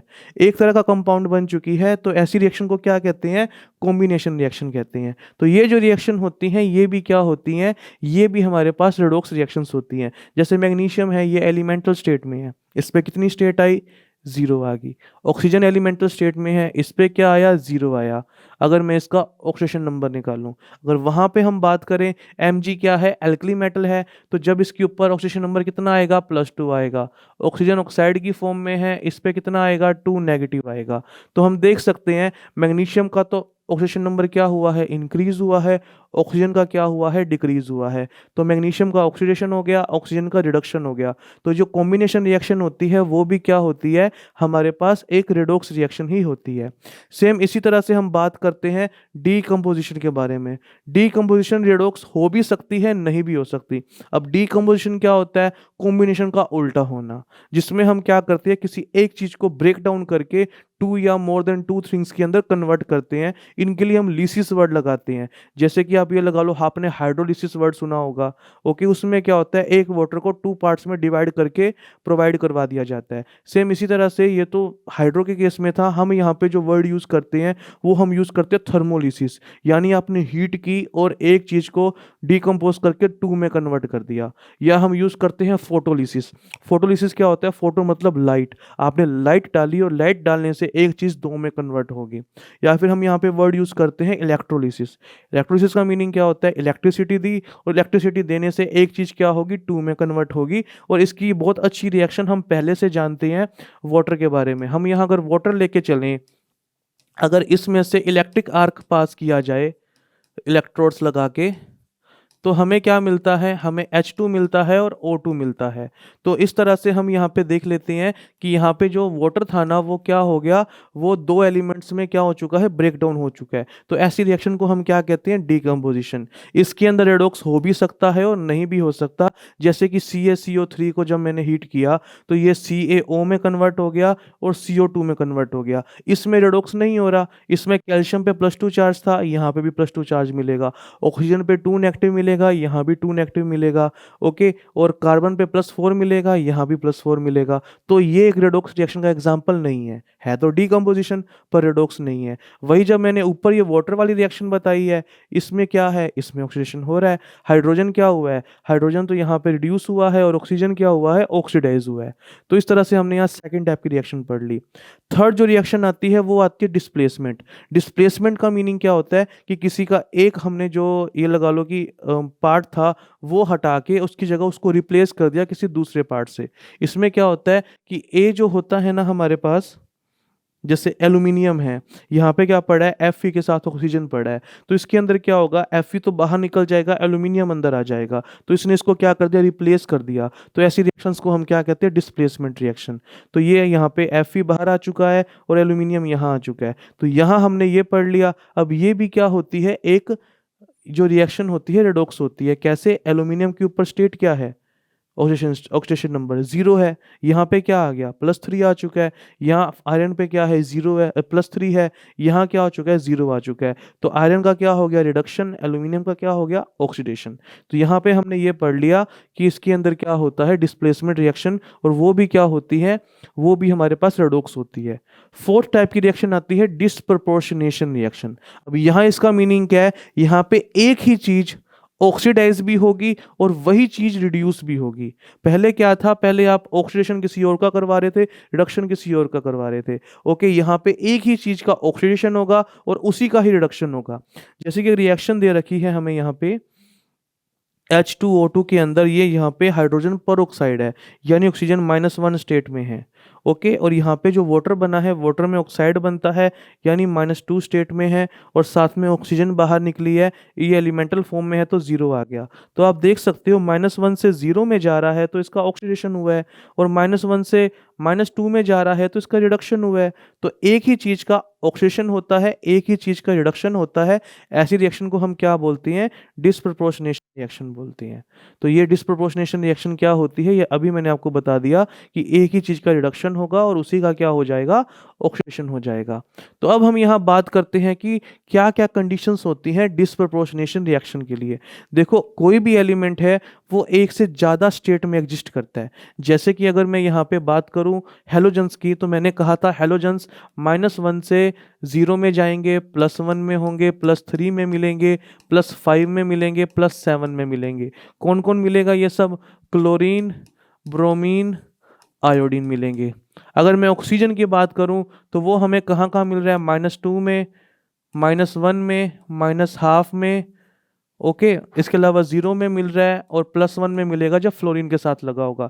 तो ऑक्सीजन के केस में हमें ये मिल रहा है। तो यहाँ पे क्या है, यहाँ पे इनकी मल्टीपल ऑक्सीडेशन स्टेट्स हैं, ओके। अब यहाँ देखो, अगर मेरे पास कोई ऐसा मोलिक्यूल है जो ऐसी स्टेट्स में है, या तो -2 की स्टेट में, ओके, जैसे कि ऑक्साइड की फॉर्म में, या फिर वो क्या है, +1 की स्टेट में, तो इनका तो डिस्प्रपोर्शनेशन कभी नहीं हो सकता, क्योंकि -2 का आप रिडक्शन कैसे करवाओगे, वो पॉसिबल ही नहीं है। और जब +1 में ऑलरेडी है ऑक्सीजन, तो उसका और ऑक्सीडेशन कैसे करवाओगे, वो भी पॉसिबल नहीं है। पॉसिबल कब है, जब आपको ऑक्सीजन मिले इनमें से किसी स्टेट में, जैसे कि अभी हमने लास्ट एग्जाम्पल में देखा था, ऑक्सीजन के ऊपर क्या थी, ये चार्ज था, ओके। सॉरी, उसके ऊपर यहाँ पे ये नहीं, हमारे पास ऑक्सीजन के ऊपर ये चार्ज था, -1 था। तो -1 था, तो जब रिडक्शन करवाया तो -2 में चला गया, ऑक्सीडेशन करवाया तो प्लस यानी 0 में चला गया, तभी उसका डिस्प्रपोर्शनेशन पॉसिबल हो पाया। Same goes for these 3 halogens. अगर आपके पास कोई हेलोजन -1 की स्टेट में है, यानी क्लोराइड की फॉर्म में है, या फिर ये लगा लो +7 की स्टेट में है, जैसे IF7 था, इसके अंदर ये +7 स्टेट में है, तब इनका डिस्प्रपोर्शनेशन नहीं हो सकता। इनका इसका तो या ऑक्सीडेशन होगा, इसका या रिडक्शन होगा। अगर आपको क्लोरीन वगैरह, ब्रोमीन या आयोडीन इनमें से किसी स्टेट में मिलते हैं, तब इनका डिस्प्रपोर्शनेशन हो सकता है। यानी कि जब दोनों तरफ जाने का रास्ता होगा तभी डिस्प्रपोर्शनेशन होगा, वरना नहीं हो सकता। तो ये हमारे पास कंडीशन होती है डिस्प्रपोर्शनेशन के लिए। तो यहाँ पे ये लिखा हुआ है कि जब आपके पास वो दोनों तरफ जा सकता है, तभी तभी उसका डिस्प्रोपोर्शनेशन पॉसिबल है। जैसे कि नाइट्रोजन की बात करते हैं, यहाँ नाइट्रोजन के ऊपर +4 चार्ज है, ओके। जब इसको हमने ऑक्सीडाइज करवाया तो +5 में चला गया, जब इसको रिड्यूस करवाया तो +3 में चला गया। जब ये दोनों स्टेट में जा सकता है, ज़्यादा में भी और कम में भी, ज़्यादा या कम ऑक्सीडेशन नंबर हो सकता है, तभी डिस्प्रोपोर्शनेशन पॉसिबल है, वरना नहीं है। तो हमने यहाँ पे ये देख लिया कि डिस्प्रोपोर्शनेशन कैसे पॉसिबल है। यहाँ हम फॉस्फोरस की बात करते हैं। फॉस्फोरस अगर वैसे तो थोड़ा बहुत इलेक्ट्रोनेगेटिव है, अगर ये किसी इलेक्ट्रोपॉजिटिव एलिमेंट के साथ है तो ये इलेक्ट्रोनेगेटिव की प्रॉपर्टी शो करेगा, और इससे ज़्यादा इलेक्ट्रोनेगेटिव आ गया तब इसको इलेक्ट्रॉन डोनेट करने पड़ेंगे। अभी अपनी 0 स्टेट में है, तो ये रिडक्शन करके -3 में भी जा सकता है, और ऑक्सीडेशन करके +1 में भी जा सकता है। तो इस तरह से हमने यहाँ पे क्या देख लिया कि ये दोनों में जा रहा है, तो इसका क्या हो रहा है, डिस्प्रपोर्शनेशन। कॉपर की बात करते हैं। कॉपर की 3 स्टेट होती हैं, या तो 0 या +1 या +2। अगर वो +1 की स्टेट में पड़ा है तो +2 में भी जा सकता है, 0 में भी जा सकता है। देखो, +1 की स्टेट में पड़ा है, ये 0 में भी जा सकता है, +2 में भी जा सकता है। तो इस तरह से उसी का क्या हो सकता है, डिस्प्रपोर्शनेशन हो सकता है, जो अपनी दोनों स्टेट में जा सके, जो अपनी किसी बीच की कोई मीडियम सी स्टेट है वहाँ पे एग्जिस्ट करता हो। तो ये हमारे पास था कि किस तरह से यहाँ पे डिस्प्रपोर्शनेशन पॉसिबल है। जैसे कि यहाँ पे पूछा गया है कि हमें क्या करना है, कि हमें यहाँ पे ये बताना है कि इनमें से कौन कौन से डिस्प्रपोर्शनेशन करेंगे या नहीं करेंगे। तो ये आपको यहाँ से क्वेश्चन पूछा गया। सल्फर की बात करें, हम इसका ऑक्सीडेशन नंबर निकालेंगे, वो कितना आ रहा है, +2 आ रहा है। +2 आ रहा है तो सल्फर क्या जा सकता है, +2 आ रहा है तो 0 में भी जा सकता है, +6 में भी जा सकता है। तो इस तरह से इसका डिस्प्रपोर्शनेशन पॉसिबल है। क्लोरीन की बात करें, +1 आ रहा है, +1 में आ रहा है तो -1 में भी जा सकता है, +3 में भी जा सकता है, इसका भी डिस्प्रपोर्शनेशन पॉसिबल है। क्लोरीन +5 में आ रहा है, जब +5 में आ गया तो क्या हो सकता है, +7 में भी जा सकता है, +3, +1, 0, -1 में भी जा सकता है। तो इसका भी डिस्प्रपोर्शनेशन पॉसिबल है। जब सल्फर की बात करें तो SO4 2 नेगेटिव है ये। तो सल्फर की बात करें, सल्फर की जो मिनिमम स्टेट होती है वो -2 होती है, मैक्सिमम +6 होती है, ओके। अब यहाँ पे सल्फर +6 की फॉर्म में पड़ा है। जब +6 की फॉर्म में पड़ा है तो इसका और ऑक्सीडेशन तो हो ही नहीं सकता, रिडक्शन हो सकता है। यानी कि इस स्टेट के अंदर जो सल्फर होगा वो डिस्प्रपोर्शनेशन नहीं करेगा, वो डिस्प्रपोर्शनेशन नहीं करेगा। वैसे ही अगर हम बात करते हैं सल्फर के लिए S2 नेगेटिव सल्फाइड की फॉर्म में, तब इसकी स्टेट क्या है, -2 है, ये वाली है। यानी ये ऑक्सीडेशन तो कर सकता है, रिडक्शन नहीं कर पाएगा, और कम स्टेट में नहीं जा सकता, इसका भी डिस्प्रपोर्शनेशन पॉसिबल नहीं है। वही जब हम क्लोरीन की बात करें, क्लोरीन अब +7 की फॉर्म में दे रखा है, +7 की फॉर्म में है, मतलब कि इसकी हाईएस्ट स्टेट आ चुकी है, तो इस तरह से ये ऑक्सीडाइज नहीं हो सकता, रिड्यूस हो सकता है ओनली, तो ये भी अब डिस्प्रपोर्शनेशन नहीं करेगा। तो ये हमारे पास मेथड था डिस्प्रपोर्शनेशन को चेक करने का। तो ये सारा का सारा प्रोसेस मैंने अभी आपको बता दिया कि कौन कब कर सकता है, कौन नहीं कर सकता। अब हमारे पास हेलोजेंस में कैसे डिस्प्रपोर्शनेशन होता है वो भी बता दिया कि फ्लोरीन नहीं करता क्योंकि उसकी स्टेट तो -1 है। उसके अलावा अगर बाकी तीनों की अगर 2 पॉसिबल ऑक्सीजन स्टेट बन रही हैं तभी वो कर पाएगा, ये प्रोसेस मैं अभी बता चुका हूँ। ओके, तो अब हमारे पास जो मेन टॉपिक्स थे कि क्या क्या हमारे पास रहता है पैटर्न, उसकी बात हम कर चुके हैं। एक हम वहाँ पे ये बात कर लेते हैं कि जब हमारे पास वो स्टेट आ रही थी जिसमें फ्रैक्शन में वर्ड आ रहा था, तो उसको हम कैसे निकालेंगे। तो यहाँ अगर हम बात करें, हमारे पास वो एग्जांपल दे रखा था PB3O4, या फिर ये हमारे पास फॉर्म दे रखी है। अब हमने यहाँ निकालना है कि जो हमें लेड मिलेगा ना, वो हमें कौन सी स्टेट में मिलेगा। अब जब मैं यहाँ पे PB के लिए निकालूं तो 3 PB है 3x, और इसके साथ आएगा प्लस में 4 इंटू में -2, ऊपर 0 चार्ज है ये, तो 3x आ जाएगा प्लस का 8, x की वैल्यू आ जाएगी 8/3। तो यहाँ हमारे पास जो स्टेट आ रही है वो क्या आ रही है, 8/3 आ रही है। तो आंसर फ्रैक्शन में आ रहा है। इसका मीनिंग क्या हुआ कि एक से ज़्यादा ऑक्सीजन स्टेट पॉसिबल्स हैं, तो हमें यहाँ पे इसका स्ट्रक्चर देखना पड़ेगा। स्ट्रक्चर कैसे बनेगा, पीबी जो होता है ना वो इस तरह से बॉन्डिंग बना के रखता है, और यहाँ पे क्या होता है, 2 ऑक्सीजन ऐसे लगे होते हैं, इसके साथ 2 ऑक्सीजन यहाँ पे ऐसे लगी होती हैं। तो यहाँ पे जो बीच वाला पीबी है इसके ऊपर तो 0 ऑक्सीजन स्टेट होती है। इसका मैं कलर चेंज कर देता हूँ ताकि हमें पता चल जाए। इस पे तो 0 होती है, इनके ऊपर +4 होती है दोनों पे। तो इस तरह से यहाँ पे हमें क्या मिलते हैं, जो लेड मिलते हैं वो 2 तरह के मिलते हैं। एक के ऊपर तो 0 ऑक्सीजन स्टेट है क्योंकि वो लेड से ही कनेक्टेड है दोनों तरफ से, और ये वाले लेड हैं ये ऑक्सीजन से कनेक्टेड है, इन पे +4 स्टेट है। तो इस वजह से क्या है कि हमारे पास ये आ चुका है, और जब हम इसका एवरेज निकालेंगे तो इन तीनों पे टोटल चार्ज कितना आ गया, 4 + 4 8 आ गया, और ये तो 0 ही है। तो जब हम इसको डिवाइड करेंगे 3 से तो 8/3 मिल गया पर पीबी एटम के लिए। तो हमने यहाँ पे जब भी आपका आंसर फ्रैक्शन में आए तब हमें क्या करना है, हमेशा स्ट्रक्चर की तरफ जाना है, तभी उसका आंसर निकल सकता है। तो अब हम यहाँ पे क्या बात करने वाले हैं, हम यहाँ पे बात करने वाले हैं कि हम किस तरह से कोई भी केमिकल रिएक्शन को बैलेंस कर सकते हैं। तो बैलेंस करने का हमें रूल यहाँ पे क्या मिलेगा, यहाँ हमारे पास 2 तरह की रिएक्शंस आती हैं। पहले हम वो बात करते हैं कौन कौन सी आती हैं, और ये जो 2 तरह के मेथड्स आती हैं और ये कौन कौन से हैं, ये डिपेंड करता है हमने ऑक्सीडेशन रिडक्शन की लास्ट 2 डेफिनेशंस कौन सी पढ़ी थी। तो अगर हम यहाँ पे बात करें ऑक्सीडेशन और रिडक्शन के बारे में, तो इसके अंदर जो लास्ट की 2 डेफिनेशन थी, जब हम यहाँ रिडॉक्स की बात करते हैं तो लास्ट की 2 डेफिनेशन जो थी हमारे पास वो कुछ ऐसी थी। रिडॉक्स में हम यहाँ चेंज की बात करेंगे, एक जगह तो इलेक्ट्रॉन्स का चेंज हो रहा था, चेंज इन इलेक्ट्रॉन्स, और एक जगह किसका चेंज हो रहा था, ऑक्सीडेशन नंबर का चेंज हो रहा था। तो यहाँ पे एक जगह तो इलेक्ट्रॉन का चेंज आ रहा था, एक जगह ऑक्सीडेशन नंबर का चेंज आ रहा था। इन्हीं 2 चेंज को देखते हुए ना हमने यहाँ पे 2 मेथड बना रखे हैं। तो एक मेथड जो आता है उसका नाम है ऑक्सीडेशन नंबर मेथड, जो अभी हम आगे पढ़ने वाले हैं किसी भी रिएक्शन को बैलेंस करने के लिए। दूसरा क्या आता है, हम कोई भी जो आपके पास रिएक्शन है उसको हाफ हाफ फॉर्म में कन्वर्ट कर सकते हैं। यानी कि मेरे पास रेडॉक्स रिएक्शन है, ओनली इलेक्ट्रॉन के बेस पे मैं ये बता सकता हूँ कि ऑक्सीडेशन किसका हुआ है, रिडक्शन किसका हुआ है। जैसे कि मेरे पास Na पड़ा है और इसके साथ मैंने Cl को ऐड कर दिया, तो यहाँ मैं बता सकता हूँ कि NaCl बनेगा। तो वो कैसे बना होगा, मुझे पता है Na+ में एग्जिस्ट करता है, Cl- में एग्जिस्ट करता है। तो जो Na होता है उसने क्या किया है, इलेक्ट्रॉन को डोनेट किया है, तभी Na+ बना होगा हमारे पास। और जो Cl है उसने क्या किया है, उसने यहाँ पे इलेक्ट्रॉन को एक्सेप्ट किया है, तभी यहाँ पे Cl- बना होगा।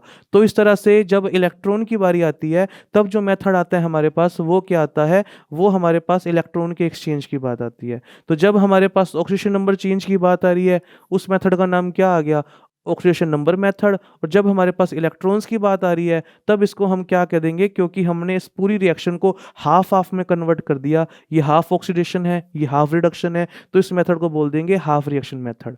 तो इस तरह से जो लास्ट की 2 डेफिनेशन है हमारे पास किसकी, रिडॉक्स की, उसी के बेस पे हमने 2 मेथड्स बना रखे हैं। अभी हमने इन्हीं मेथड्स की बात करनी है कि किस तरह से हम रिएक्शन को बैलेंस कर सकते हैं। तो सबसे पहले हम यहाँ पे क्या करेंगे, हम सबसे पहले हाफ रिएक्शन मेथड की बात करेंगे। ये मेथड कौन सा है जिसमें हम पूरी रिएक्शन को क्या करेंगे, ऑक्सीडेशन और रिडक्शन की फॉर्म में हाफ हाफ कन्वर्ट कर लेंगे। और हमें एक चीज़ का और पता है, जितने ऑक्सीडेशन के अंदर इलेक्ट्रॉन डोनेट करेगा वो उतने ही रिडक्शन में इलेक्ट्रॉन एक्सेप्ट कर लेगा। सिर्फ इसी बात पर हमारी रिएक्शन बैलेंस हो जाएगी। तो चलिए शुरू करते हैं। In this method the two half equations oxidation half and reduction half are balanced separately and then added together to give balance equation. तो बाद में ऐड कब करेंगे, जब इलेक्ट्रॉन सेम हो जाएंगे उनके। ओके, क्योंकि जितने इलेक्ट्रॉन वो देगा उतने वो ले लेगा। सिंपल सा मेथड है। स्टेप वन, सबसे पहले हम ये जो अनबैलेंस्ड इक्वेशन है, जो बैलेंस नहीं हो रखी, हम यहाँ पे क्या करेंगे, हम उसको लिखेंगे उसकी आयोनिक फॉर्म में। आयोनिक फॉर्म का मतलब क्या है कि साथ में कुछ स्पेक्टेटर आयोन्स पड़े हों जिसका ऑक्सीडेशन नंबर चेंज नहीं होता, उनको हटा दो।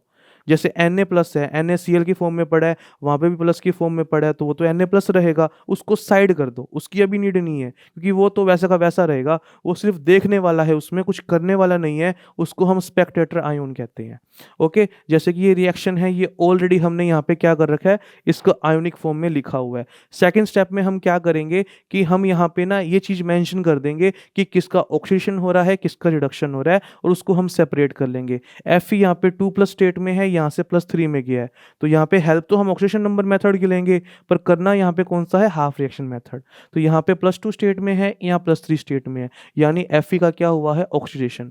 वही हम Cr2O7 की बात करें, यहाँ पे Cr जो मिलेगा ये +6 स्टेट में मिलेगा यहाँ पे सॉल्व करने पर, और यहाँ पे Cr पड़ा है +3 स्टेट में, तो इसका क्या हुआ है, रिडक्शन। तो हम यहाँ पे क्या करेंगे, हम इसको ना दो पार्ट में कन्वर्ट कर देंगे। जैसे कि Fe2 से Fe3 पॉजिटिव बन गया। ओके, तो ये क्या हुआ है, ऑक्सीडेशन। और यहाँ पे क्या हुआ है, Cr2O7 नेगेटिव से Cr3 पॉजिटिव बन गया, यहाँ क्या हुआ है, रिडक्शन हुआ है। तो इस तरह से हमने यहाँ पे क्या कर लिया, इसको सेपरेट कर लिया। अब हम सेपरेटली क्या करेंगे, हाइड्रोजन और ऑक्सीजन को सबसे पहले बैलेंस करेंगे, और सॉरी, हाइड्रोजन ऑक्सीजन को छोड़कर बाकी जो एटम्स है ना उनको पहले बैलेंस कर लेंगे। जैसे कि यहाँ पे भी Fe एक बार था, यहाँ भी 1 टाइम लिखा हुआ है, इसको बैलेंस करने की नीड नहीं है। यहाँ क्रोमियम 2 टाइम है, यहाँ 1 टाइम है, तो यहाँ पे हम 2 लगा देंगे ताकि हम क्रोमियम को क्या कर सके, बैलेंस कर सके। तो हमने यहाँ पे क्या कर लिया, ऑक्सीजन और हाइड्रोजन को छोड़कर जो भी चीज़ें हैं उनको बैलेंस कर लिया। जैसे कि क्रोमियम वाली रिएक्शन में हमने यहाँ पे 2 से क्या कर दिया, मल्टीप्लाई कर दिया, तो ये रिएक्शन क्या होगी, यहाँ पे बैलेंस होगी। अब हम यहाँ क्या करेंगे, अब हम ऑक्सीजन और हाइड्रोजन को छोड़ के बाकी सब तो बैलेंस कर ही चुके हैं। अब हम किसको बैलेंस करेंगे, ऑब्वियसली ऑक्सीजन हाइड्रोजन को बैलेंस करेंगे। कैसे करेंगे, अगर मुझे ऑक्सीजन को बैलेंस करना है, जहां कमी है वहां पे वाटर लगा दो। जैसे कि अगर हम यहाँ बात करें इस रिएक्शन के अंदर, यहाँ पे टोटल Cr2O7 नेगेटिव था, तो Cr तो बैलेंस है, यहाँ पे 7 ऑक्सीजन है, यहाँ एक भी ऑक्सीजन नहीं है, हम 7 वाटर लगा देंगे। अब मैंने यहाँ पे वाटर तो बैलेंस कर दिए, जैसे ही मैंने ऑक्सीजन को बैलेंस किया ना, यहाँ पे हाइड्रोजन ज़्यादा हो गए, वहाँ हाइड्रोजन की कमी रहेगी। अब हम किसको बैलेंस करेंगे, हाइड्रोजन को बैलेंस करेंगे। कैसे करेंगे, यहाँ पे 14H+ लगा के। तो इस तरह से हम यहाँ पे लेफ्ट हैंड साइड में क्या करेंगे, 14H पॉजिटिव लगा देंगे। तो आप इस रिएक्शन में देख सकते हो, क्रोमियम, ऑक्सीजन और हाइड्रोजन तीनों बैलेंस हो चुकी हैं। ओके, तो इस तरह से हमें यहाँ पे जो रिएक्शन मिल गई वो कुछ ये मिली है। पिछली रिएक्शन भी हमें याद है, अब हमें ये मिली है। अब हम किसको बैलेंस करेंगे, इलेक्ट्रॉन्स को बैलेंस करेंगे। कैसे करेंगे, रिएक्शन हमें सिंपली फॉर्म में तो मिल चुकी है, कौन कितने किसके पास कितना चार्ज पड़ा है हम वो देख लेंगे। लेफ्ट हैंड साइड में, राइट हैंड साइड में वो चार्ज इक्वल करेंगे और उस हिसाब से मल्टीप्लाई करेंगे। यहाँ अगर हम इस रिएक्शन की बात करें, Fe2 से Fe3+ बन रहा था, यहाँ पे 2 पॉजिटिव चार्ज है, यहाँ पे क्या है, 3 पॉजिटिव चार्ज है, यानी चार्ज अलग अलग है। हम कैसे बैलेंस करेंगे, अगर मैं यहाँ पे 1 इलेक्ट्रॉन लगा दूं तो यहाँ पे भी टोटल +2 चार्ज हो गया, वहाँ भी +2 चार्ज हो गया, यानी रिएक्टेंट की तरफ भी चार्ज चेक करो, प्रोडक्ट की तरफ भी चेक करो। सेम अब हम इस मेथड की बात करते हैं। यहाँ पे देखिए तो -2 चार्ज ये रहा, +14 ये रहा, तो टोटल कितना हो गया, यहाँ पे चार्ज प्लस का 12 हो गया। यहाँ बात करें, यहाँ +6 चार्ज है, यानी यहाँ पे 6 चार्ज प्लस में एक्स्ट्रा है, तो हम यहाँ पे क्या करेंगे, 6 इलेक्ट्रॉन्स लगा देंगे। अब वो तो 1 इलेक्ट्रॉन दे रहा है, इसको कितने चाहिए, 6। अब इसको तो 6 चाहिए चाहिए, तो उसको कितने देने पड़ेंगे, उसको भी 6 देने पड़ेंगे। तब हम क्या करेंगे, इस रिएक्शन को 6 से मल्टीप्लाई कर देंगे, आप देख सकते हो। ओके, अब यहाँ पे भी 6 इलेक्ट्रॉन्स हैं जो दे रहा है, इसके पास भी 6 इलेक्ट्रॉन है जो ले रहा है, दोनों को कंबाइन कर दो। ये हमने यहाँ पे ऑक्सीडेशन हाफ लिख दिया, ये हमने रिडक्शन हाफ लिख दिया। इलेक्ट्रॉन क्योंकि ये इसके अंदर जा चुके हैं, इसको हम साइड कर देंगे, दोनों रिएक्शन को कंबाइन कर देंगे, रिएक्शन बैलेंस होगी। तो ये हमारे पास मेथड आता है रिएक्शन को बैलेंस करने का। तो यहाँ पे हम 6 इलेक्ट्रॉन ये रहे, हम यहाँ पे इसको कट कर देंगे, यहाँ से इसको कट कर देंगे, तो ये हमारे पास टोटल रिएक्शन बैलेंस होकर आ जाएगी। तो ये मेथड होता है हमारे पास क्या चीज़ को क्या रिएक्शन करने का, हाफ जो हमारे पास रिएक्शन मेथड है उससे किसी भी रिएक्शन को बैलेंस करने का। तो इस तरह से हम यहाँ पे क्या करेंगे, चेक कैसे करेंगे, जितने एटम लेफ्ट हैंड साइड में है उतने राइट हैंड साइड में चेक कर लो, जितना total charge left hand side में है उतना राइट हैंड साइड में चेक कर लो, रिएक्शन बैलेंस। तो ये हमारे पास मेथड था कि जो टू रिएक्शंस हैं इनको ऐड करके हम किस तरह से ओवरऑल रिएक्शन बना सकते हैं। तो यहाँ हमने पढ़ लिया कि ये मेथड क्या होगा। नेक्स्ट हमारे पास यहाँ पे एक और रिएक्शन आ रखी है। अब हमें क्या करना है, हमें अब इस रिएक्शन को बैलेंस करना है। हमें यहाँ पे सेम मेथड फॉलो करना है। ये रिएक्शन है, इसको हमने क्या लिख लिया, ये आपके लिए क्वेश्चन है, इसको हमने क्या लिख लिया, इसको हमने इसकी आयोनिक फॉर्म में लिख दिया। फिर इसको क्या कर लिया, ऑक्सीजन नंबर देखते हुए सेपरेट कर लिया ऑक्सीजन हाफ और रिडक्शन हाफ में। फिर हमने क्या कर लिया, इसके अंदर ऑक्सीजन और हाइड्रोजन को छोड़ के बाकी सारे एटम्स को बैलेंस कर लिया। और वो बैलेंस करने के बाद क्या करेंगे, हाइड्रोजन ऑक्सीजन को बैलेंस करेंगे वाटर लगा के। वो बैलेंस करने के बाद क्या करेंगे, इलेक्ट्रॉन को लगा देंगे, इलेक्ट्रॉन कितने लग रहे हैं। वो लगाने के बाद क्या करेंगे, इलेक्ट्रॉन को इक्वल करेंगे कि किसी रिएक्शन को किससे मल्टीप्लाई करना है, क्या नहीं करना। उसके बाद क्या करेंगे, दोनों को एक साथ लिख देंगे। तो इस तरह से रिएक्शन क्या हो जाएगी, बैलेंस हो जाएगी। तो ये हमारे पास मेथड है इस रिएक्शन को बैलेंस करने का। तो यहाँ आपके पास कुछ एक जैसे दो रिएक्शंस आ रही हैं, एक रिएक्शन आ रही है, अब हमने इसको बैलेंस करना है। वहाँ पे हम ऑक्सीडेशन लेके चल रहे हैं या हम रिडक्शन लेके चल रहे हैं, तो सेम मेथड से फॉलो होगा, कोई इसमें चेंज नहीं है, बिल्कुल ये वही सब चलेगा। तो ये रिएक्शन भी आप क्या कर लोगे, बैलेंस कर लोगे। अब हम रिएक्शन को करने वाले हैं बेसिक मीडियम में बैलेंस। वो तो था कि एसिडिक मीडियम में बैलेंस किया था तभी हमने H+ लगा दिए। अब हमने देखना है कि बेसिक मीडियम में हम रिएक्शन को कैसे बैलेंस करेंगे। तो उसका सिंपल सा मेथड जो आता है हमारे पास वो यही आता है, सारी रिएक्शन को एज इट इज परफॉर्म करवा दो। तो जहाँ पे हमारे पास H+ ज़्यादा हो रहे होंगे ना, वहाँ पर दूसरी तरफ ये लगा लो OH लगाकर हम वाटर से बैलेंस करेंगे इसको। तो अब हम यहाँ पे बात करेंगे reaction in basic medium. Acidic medium तक क्या क्या होता है वो सब तो हम पढ़ चुके हैं। अब हमने यहाँ पे बात करनी है कि बेसिक मीडियम में क्या करना है। जैसे रिएक्शन हमने परफॉर्म की थी एज इट इज वैसे परफॉर्म करना है, ओके। पर उसमें होगा क्या, जैसे मैंने एसिडिक की वहीं पे H+ आ जाएंगे, पर हमें क्या चाहिए, हमें तो OH चाहिए, क्योंकि बेसिक का क्या रूल है, वहाँ पे OH होना चाहिए। अगर एक्वस मीडियम में है तो हम यहाँ पे क्या करेंगे, हमने मान लो एक रिएक्शन है वो हमने एसिड के अकॉर्डिंग क्या कर दी, बैलेंस कर दी। अब एक तरफ H+ पड़े होंगे, एक तरफ वाटर पड़े होंगे, हम क्या करेंगे, जितने H+ पड़े हैं ना उतने दोनों तरफ OH लिख देंगे। तो इससे क्या होगा, जिस तरफ हमारे पास H+ पड़े होंगे ना वहां पे उतने OH आ जाएंगे, तो वो उतने वाटर बन गए। और जहां पे वाटर लिखे हुए होंगे हमारे पास, वहां पे तो कुछ नहीं पड़ा, वहां पे उतने OH आ जाएंगे। और जितने वाटर यहां पड़े हैं, जितने यहां पड़े हैं, कुछ कट कटा के आंसर आ जाएगा। तो ऐसे ही हमारे पास क्या होगा, बेसिक मीडियम में होगा। सबसे पहले क्या करेंगे, पूरी रिएक्शन को हम क्या कर देंगे, एसिडिक मीडियम में कर देंगे। फिर जितने H+ पड़े हैं इक्वल अमाउंट ऑफ OH को बोथ साइड हम क्या कर देंगे, ऐड कर देंगे। तो H+ और OH मिलके क्या बना देंगे, वाटर बना देंगे, जिससे ये कंबाइन हो जाएगा। एग्जांपल लेके चलते हैं, ये रिएक्शन है, हमने इसको क्या करना है बेसिक मीडियम में। MnO4 माइनस है, I माइनस है, यहाँ पे MnO2 प्लस I2 बन गया। इसका हम क्या करेंगे, सबसे पहले चेक करेंगे ऑक्सीडेशन कहाँ हुआ है, Mn+7 स्टेट में है, यहाँ पे +7 से ये +4 में जा रहा है, तो यहाँ पे तो रिडक्शन हुआ है। I -1 स्टेट में है, -1 से किस में जा रहा है, 0 में जा रहा है, तो यहाँ क्या हुआ है, ऑक्सीडेशन हुआ है। तो ऑक्सीडेशन किसका हुआ है, आयोडीन का हुआ है। रिडक्शन किसका हुआ है, यहाँ पे मैंगनीज का हुआ है। तो हमें यहाँ ये पता चल गया किसका रिडक्शन है, किसका ऑक्सीडेशन है। तो अब हम बात करते हैं, इसको बैलेंस करेंगे हर रिएक्शन को, किसके अंदर जो भी हमारे पास वाटर वगैरह है, ऑक्सीजन वगैरह, हाइड्रोजन, हम पहले उसको सेट करेंगे।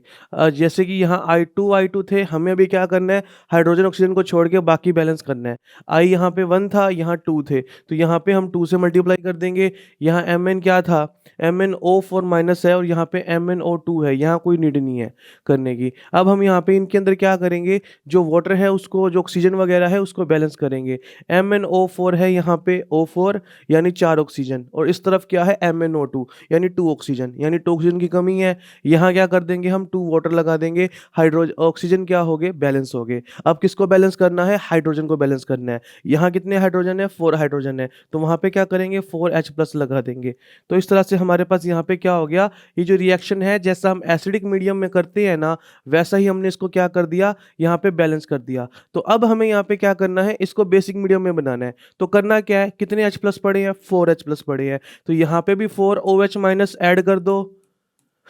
यहाँ पे भी क्या करेंगे 4OH माइनस को ऐड कर देंगे। तो हमने यहाँ पे क्या कर दिया, जैसे MnO4 नेगेटिव है, यहाँ पे 4H प्लस पड़ी है तो 4OH माइनस यहाँ लिख दिए और 4OH माइनस यहाँ लिख दिए। इससे क्या होगा, ये यहाँ पे 4 वाटर बना देगा। यहाँ हमारे पास 2 वाटर और 4OH है, तो यहाँ पे 4 वाटर है, यहाँ 2 वाटर है। ये 2 वाटर वहाँ पे 2 वाटर से कट हो जाएंगे, यानी वहाँ पे 2 वाटर रह गए। अब क्या आएगा, MnO4 नेगेटिव, साथ में यहाँ पे क्या रहा होगा, 2 वाटर रहे होंगे। ओके, इसके अलावा क्या है यहाँ पे, यहाँ हमारे पास और क्या मिलेगा, इसके अलावा इस तरफ देखेंगे तो हमें क्या मिलेगा, MnO2 मिलेगा, साथ में 4OH माइनस मिलेगा। ओके, तो ये रिएक्शन हमने क्या कर दी, इसको हमने यहाँ पे बैलेंस कर दिया। जो हमारे पास रिडक्शन हाफ है वो ऑक्सीडेशन हाफ थी, ये रिडक्शन हाफ है। अब क्या करेंगे, अब यहाँ पे हम वही इलेक्ट्रॉन वाला कंसेप्ट लेके चलेंगे। दोनों तरफ चार्जेस देखेंगे, चार्जेस कितनी है, वहाँ पे कितना आ रहा है, वहाँ 2 इलेक्ट्रॉन ज़्यादा थे इस तरफ लेफ्ट हैंड साइड, तो हमने यहाँ 2 इलेक्ट्रॉन लगा दिए। यहाँ अगर हम चेक करें तो यहाँ पे 4 इलेक्ट्रॉन थे, 4 नेगेटिव चार्ज था, यहाँ 1 नेगेटिव चार्ज था, यहाँ पे 3 इलेक्ट्रॉन लगा दिए। अब इलेक्ट्रॉन हमारे पास दोनों हाफ रिएक्शन में क्या हो चुकी है, इक्वल हो चुके हैं। अब क्या करेंगे, इनका इनका क्रिस क्रॉस मेथड यूज कर लेंगे, इनका क्रॉस मल्टीप्लाई कर देंगे। इस पूरी रिएक्शन को 3 से मल्टीप्लाई करेंगे, इस पूरी रिएक्शन को 2 से मल्टीप्लाई करेंगे। ओके, तो इस तरह से हमारे पास इसमें 6 इलेक्ट्रॉन बैलेंस हो गए। दोनों इक्वेशन को ऐड कर देंगे, हमारे पास रिएक्शन ओवरऑल क्या होगी, बैलेंस होकर आ गई कि 6I नेगेटिव होंगे, 2MnO4 1 नेगेटिव होगा और 4H2 होंगे, जिससे क्या बनेगा, 3I2 बनेगा, हमारे पास 2MnO2 बन जाएगा और 8OH माइनस बन जाएंगे। तो इसको हम किस तरह से पता करेंगे रिएक्शन बैलेंस है या नहीं, इस तरफ एटम्स गिन लो कौन कौन से कितने बड़े हैं, इस तरफ गिन लो कौन कौन से कितने बड़े हैं। एटम्स के बाद उस तरफ चार्ज, टोटल चार्ज काउंट कर लो, इस तरफ टोटल चार्ज काउंट कर लो। अगर ये दोनों इक्वल है तो रिएक्शन क्या होगी, बैलेंस हो चुकी है। तो इस तरह से हम यहाँ पे क्या कर लेंगे, जो हमारे पास रिएक्शन हाफ मेथड है उसकी हेल्प से पूरी रिएक्शन को बैलेंस कर लेंगे। तो जैसे आपके पास एक और रिएक्शन आ रही है, हमने इसको भी बेसिक मीडियम में क्या करना है, बैलेंस करना है। तो इसमें हमने क्या किया, सेम प्रोसीजर, ये हमारे पास ऑक्सीडेशन हाफ हो गया, रिडक्शन हाफ हो गया। क्योंकि ये बैलेंस है, हम दूसरे को भी बैलेंस कर लेंगे, वही वाटर लगा के, सेम प्रोसीजर है। और ये मैंने आपके लिए रिएक्शन दे दी है, आप सभी स्क्रीनशॉट ले सकते हो और इस रिएक्शन को खुद कर सकते हो। ओके, ये रिएक्शन को हमने यहाँ पे बैलेंस करना है। तो ओवरऑल बैलेंसिंग करके हमारे पास जो रिएक्शन है ये सोल्व होकर इतनी आ जाएगी। ओके, तो इसको हम कैसे कंफर्म करेंगे, कंफर्मेशन यहाँ लिखा हुआ है। अब हमारे पास आ जाता है यहाँ पे एक और रिएक्शन बेसिक मीडियम में, सेम प्रोसीजर है। ये 2-3 रिएक्शंस मैंने आपके लिए दे रखी है, खुद भी आंसर निकाल के दे रखा है और आप इसको चाहे प्रैक्टिस भी कर सकते हो। आप इस रिएक्शन को देख के प्रैक्टिस करो और बाकी जो पार्ट है ना, जब आप सोल्व कर लो तब आप यहाँ से मिला सकते हो कि आपका सही है या गलत है। और पूरे के पूरे चांसेस हैं कि वो सही ही होगा। अब हमारे पास ये बिल्कुल सेम कंसेप्ट है। अब हमारे पास यहाँ आ जाता है second method and that is oxidation number method. अब हमने यहाँ पे क्या करना है, यहाँ पे रिएक्शन को भी बैलेंस करना है। अब इसके लिए क्या मेथड यूज करेंगे, सेम हमारे पास जैसा पहला मेथड पड़ा है उस जैसा है, बस थोड़ा सा चेंज है। मैंने आपको बताया था कि कोई भी रिएक्शन को बैलेंस करने के लिए हमने यहाँ पे किन चीज़ों को फॉलो करना था, एक तो इलेक्ट्रॉन चेंज को, एक ऑक्सीडेशन नंबर के चेंज को। तो हमने इलेक्ट्रॉन चेंज की बात कर रही है। अब हमने यहाँ पे इलेक्ट्रॉन्स का चेंज नहीं दिखाना, ऑक्सीडेशन नंबर के अकॉर्डिंग बैलेंस करना है। और सेम ऐसा ये मेथड होता है, इसको लगभग इसे hit and trial method type ही होता है ये, इसको हम 10th क्लास में भी पढ़ कर आए हैं। तो इसमें हम क्या करेंगे, अब हमारे पास कोई एक रिएक्शन है, हम उसका स्केलेटन लिख देंगे, ये हमने लिख दिया। फिर हम यहाँ पे क्या करेंगे, जो जो एटम्स हैं मेन एटम्स, उनकी हम यहाँ पे ऑक्सीडेशन नंबर लिख देंगे। अब मेन एटम का कैसे पता करोगे, हाइड्रोजन हो गया, अगर वहाँ पर H2 कहीं गैस बन रही है, कहीं H प्लस बड़ा है, तब जाके हम उसका नंबर लिखेंगे। कहीं अगर वो अपनी एलिमेंटल स्टेट में है और एक जगह जाके आयोनिक फॉर्म में बना रहा है, यानी उसमें चेंज आ रहा है, तब हम हाइड्रोजन ऑक्सीजन वगैरह को मेंशन करेंगे। अगर हम यहाँ पे हाइड्रोजन ऑक्सीजन नाइट्रोजन हो गया, फ्लोरीन हो गया, क्लोरीन हो गया, इन सब और आयोडीन हो गया, इनमें ऐसा चेंज नहीं आ रहा कि एक अपनी आयनिक फॉर्म में है, एक गैसियस चेंज में है और गैसियस फॉर्म में है, इसका मीनिंग क्या हुआ कि उनके ऑक्सीडेशन नंबर में कोई भी चेंज नहीं है, वो जस्ट दूसरे का ऑक्सीडेशन नंबर चेंज करने के लिए साथ में रखे गए हैं। ओके, इसलिए हम इनको छोड़ के बाकी एटम्स के ऊपर क्या करेंगे, स्टडी करेंगे। जैसे कि हम यहाँ बात करें, यहाँ पे हमारे पास Cr2O7 दे रखा है। ओके, Cr2O7 है, ऊपर 2 नेगेटिव क्या है, चार्ज है। तो अगर हम यहाँ बात करें, यहाँ पे ऑक्सीजन जो है यहाँ पे भी है, यहाँ भी है, और यहाँ पे ऑक्सीजन है, हर जगह ऑक्साइड की फॉर्म में है, यानी इसका मीनिंग क्या है कि ऑक्सीजन का कोई भी ऑक्सीडेशन नंबर चेंज नहीं हो रहा है, यानी उसका रिडक्शन ऑक्सीडेशन नहीं हो रहा और हमने उसको छोड़ देना है। अब इसको छोड़ के बाकी क्या बचता है, हमारे पास क्रोमियम एंड सल्फर बचता है। अब क्रोमियम पे कितना चार्ज है, +6 चार्ज है, सल्फर पे +4 चार्ज है। यहाँ देखिए, यहाँ +3 चार्ज है, सल्फर सल्फर पे +6 चार्ज आ गया। तो हमें यहाँ कन्फर्म हो चुका है कि जो क्रोमियम है उसका क्या हुआ है, रिडक्शन हुआ है, और सल्फर का क्या हुआ है, ऑक्सीडेशन हुआ है। ये यहाँ पे चार्जेस यहाँ हमने लिख दिए। अब हमने यहाँ पे ये देखना है कि किस में कितना इंक्रीमेंट हुआ है। अगर हम बात करते क्रोमियम में तो उसके अंदर कितना चेंज हुआ है, उसमें 3 का चेंज आया, 3 डिक्रीज हुआ है। और अगर हम बात करते हैं सल्फर में, इसका मीनिंग क्या हुआ कि उसके अंदर 2 का इंक्रीज आया, यानी किसका ऑक्सीडेशन है किसका रिडक्शन है हमें पता चल गया। अब हम यहाँ पे क्या करेंगे, अब यहाँ पे इस रिएक्शन के अंदर हम यहाँ पे टोटल चार्ज को देख लेंगे। जितना चार्ज का फर्क आ रहा है ना हमारे पास, उतने हम H+ लगा देंगे इसके अंदर सबसे पहले। तो यहाँ पे 8 चार्जेस का फर्क आ रहा था, यहाँ अगर हम बात करें तो 8 चार्जेस का फर्क आ रहा था। जैसे कि यहाँ पे 2 क्रोमियम है और इसके ऊपर +6 चार्ज हो गया टोटल, इस पे +6 चार्ज है हमारे पास। और यहाँ पर बात करें 3 सल्फेट है, इस पे हमारे पास कितना चार्ज आ गया, यहाँ पे हमारे पास 6 नेगेटिव आ गया। तो इस तरफ तो हमारे पास चार्ज 0 पड़ा है। अब अगर हम उस तरफ चार्ज की बात करें, उस तरफ हमारे पास कितना चार्ज है, यहाँ पे इसके ऊपर सल्फाइड पे 2 नेगेटिव चार्ज है, 3 पे कितना आ गया, यहाँ हमारे पास चार्ज आ चुका है -6। और यहाँ पे एक क्रोमियम के ऊपर कितना है, -2 है। तो इस तरफ तो -8 चार्ज है, इस तरफ हमारे पास टोटल 0 चार्ज पड़ा है। तो हमने चार्ज को बैलेंस करना है तो क्या करेंगे, इस तरफ 8H+ लगा दे, तभी चार्ज को बैलेंस किया जा सकता है। तो हम वहाँ पे क्या करेंगे, 8H+ लगा देंगे। अब हमें यहाँ पे क्या करना है, H और O को बैलेंस करना है। किस तरह से, वही वाटर लगा के। अगर हम यहाँ पे अगर हमने 8H+ लिखे हैं तो इस तरफ हम यहाँ पे क्या लिख देंगे, 4 वाटर मॉलिक्यूल लिख देंगे। अब हम यहाँ पे दोनों तरफ चेक कर लेंगे कि चार्जेस और एटम्स इक्वल हैं या नहीं है। और जब इक्वल नहीं होंगे तो उसके अकॉर्डिंग थोड़ा और यहाँ पे हम इसको क्या कर लेंगे, मैनेज कर लेंगे, और रिएक्शन क्या हो जाएगी, बैलेंस हो जाएगी। तो अब ये हमारे पास एक सेकंड एग्जांपल आ रहा है, हमने सेम टेक्निक यूज़ करनी है। रिएक्शन है, उसका स्केलेटन लिख लिया, फिर उसके अंदर हमने क्या कर दिए, उसके ऑक्सीडेशन नंबर को असाइन कर दिया, जिससे पता चल गया किसका ऑक्सीडेशन हो रहा है किसका रिडक्शन हो रहा है। फिर हम यहाँ पे क्या करेंगे, ये चेक करेंगे कि यानी इनको हम अगर ये अगर सेम नंबर नहीं है तो हम इनको क्या कर देंगे, क्रॉस मल्टीप्लाई कर देंगे। ये क्रॉस मल्टीप्लाई वाला वर्ड मैं पहले बोलना भूल गया था, जो कि हमें हर जगह ही करना होता है, वो हम कर देंगे। उसके बाद हम यहाँ पे क्या करेंगे, हम यहाँ पे जो टोटल चार्जेस हैं उनको चेक करेंगे। उसके बाद हम चार्जेस चेक करने के बाद उतने H+ वगैरह लगा देंगे और वाटर मॉलिक्यूल लगा देंगे। तो इस तरह से हम रिएक्शन को क्या कर सकते हैं, बैलेंस कर सकते हैं।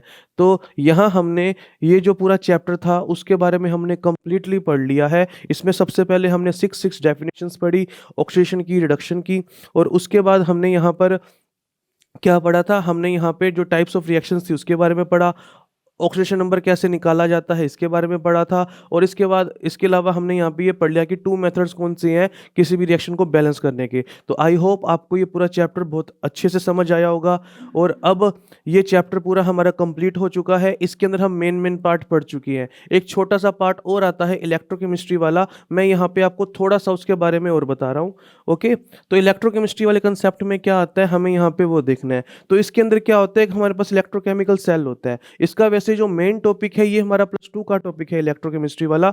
मैं जस्ट आपको थोड़ा सा इसके बारे में एक्सप्लेन कर रहा हूँ कि इलेक्ट्रोकेमिस्ट्री क्या होती है। इलेक्ट्रोकेमिस्ट्री का मतलब होता है इलेक्ट्रो मतलब इलेक्ट्रिसिटी, केमिस्ट्री मतलब केमिकल रिएक्शंस। तो जहाँ पे इलेक्ट्रिसिटी की हेल्प से केमिकल रिएक्शन में चेंज आता है, यानी कोई भी केमिकल रिएक्शन परफॉर्म करवा सकते हैं, या फिर हम केमिकल रिएक्शन करवा के इलेक्ट्रिसिटी प्रोड्यूस कर सकते हैं। तो ऐसा जो हमारे पास स्टडी आती है पूरी की पूरी, इसको हम इलेक्ट्रोकेमिस्ट्री बोलते हैं। तो फर्स्ट थिंग हमें ये क्लियर होगी कि इलेक्ट्रोकेमिस्ट्री क्या होती है। अब इसके अंदर ये जो 2 तरह की इलेक्ट्रोकेमिस्ट्री है, इनके 2 तरह के सेल आते हैं। एक सेल वो आता है जो इलेक्ट्रिसिटी की हेल्प से केमिकल रिएक्शन करवाता है, उसको कहा जाता है इलेक्ट्रोलिटिक सेल। और एक सेल वो होता है जो क्या करता है, जो इलेक्ट्रिसिटी यानी केमिकल रिएक्शन की हेल्प से इलेक्ट्रिसिटी प्रोड्यूस करता है। जैसे कि आपके घरों में जो रिमोट में सेल होता है वो सेम काम कर रहा है कि वो क्या कर रहा है, वो एक रिमोट को चलाने के लिए या क्लॉक को चलाने के लिए इलेक्ट्रिसिटी प्रोड्यूस कर रहा है। ओके, और वो इलेक्ट्रिसिटी कहाँ से आ रही है, सेल में केमिकल रिएक्शन से आ रही है। तो वहाँ पे क्या हो रहा है, वहाँ एक केमिकल रिएक्शन की हेल्प से क्या हो रहा है, एक इलेक्ट्रिसिटी प्रोड्यूस हो रही है। तो इस तरह के जो हमारे पास आता है कंसेप्ट, इसको हम इसका जो सेल होता है उसको कहा जाता है इलेक्ट्रोकेमिकल सेल। तो हमने मेनली यहाँ पे जो पढ़ना है वो इलेक्ट्रोकेमिकल सेल के बारे में पढ़ना है। तो सबसे पहला क्वेश्चन ये कि इसके बारे में ही क्यों पढ़ना है, क्योंकि जो इलेक्ट्रोकेमिस्ट्री है उसमें किसका इन्वॉल्वमेंट हो रहा है, इलेक्ट्रॉन्स का इन्वॉल्वमेंट हो रहा है। अगर इलेक्ट्रॉन्स का इन्वॉल्वमेंट है तो इसका मीनिंग क्या है, हमने अभी रेडॉक्स की रिएक्शन पढ़ी थी। उसमें एक डेफिनेशन थी कि इलेक्ट्रॉन का जो चेंज होता है अगर यानी इलेक्ट्रॉन रिमूव हो रहे हैं या फिर ऐड हो रहे हैं तो इन्हीं को रेडॉक्स कहा जाता है ना। यानी कि जितने भी इलेक्ट्रोकेमिस्ट्री है वो किससे कनेक्टेड है, सारी की सारी रेडॉक्स रिएक्शन से कनेक्टेड है। तो हम यहाँ पे यही पढ़ने वाले हैं कि जो भी इलेक्ट्रोकेमिस्ट्री आने वाली है उसमें हर जगह कौन सी रिएक्शन आती है, रेडॉक्स रिएक्शन आती है। अब हम रेडॉक्स के बारे में तो पढ़ चुके हैं, अगर रेडॉक्स के बारे में पढ़ चुके हैं तो इसका मीनिंग क्या हुआ कि हमें जो इलेक्ट्रोकेमिस्ट्री है उसका जो इलेक्ट्रॉन का चेंज वाला कंसेप्ट है वो हमें क्लियर हो चुका है, जो कि हमारा +2 में ऐड होगा। तो अभी हमने यहाँ पे थोड़ा सा ये डिस्कशन कर लिया कि इलेक्ट्रोकेमिस्ट्री में क्या क्या आएगा और अच्छे से हम इसको +2 में पढ़ेंगे। हम यहाँ हमारा जो ये चैप्टर है रेडॉक्स रिएक्शन इसको हम कंप्लीट कर चुके हैं, और इसके अलावा आप इस चैप्टर को और बाकी जो भी चैप्टर्स हैं अगर आप उसकी और अच्छे से स्टडी करना चाहते हो तो आपको मिलेगा इंडिया का बेस्ट प्लेटफॉर्म। उसके लिए जाइए आप प्ले स्टोर पर और आप डाउनलोड कीजिए हमारी ऐप जिसका नेम है ग्रेट जीनियसेस। तो मिलते हैं हमारे एक नेक्स्ट लेक्चर में। आज की क्लास के लिए इतना ही। Thank you.